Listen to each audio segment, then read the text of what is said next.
আসসালামু আলাইকুম রহমতুল্লাহ। প্রতিবেশী পোল্ট্রি হ্যাচারি, সবাইকে আমার শুভেচ্ছা। আজ আসছি আমার খামারের নতুন করে কিছু টিন এবং নেট লাগাবো। তার জন্য নেট এবং টিন চয়েস করার জন্য এসেছি। আপনারা দেখতে পাচ্ছেন বিভিন্ন সাইজের বিভিন্ন রঙের নেট।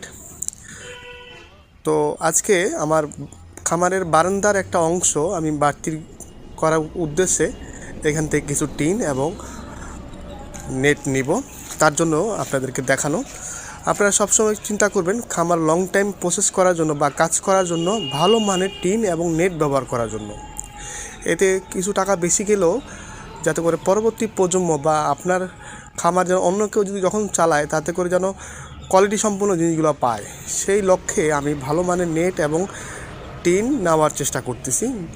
এতে আমার খামারের গুণগত টেকসই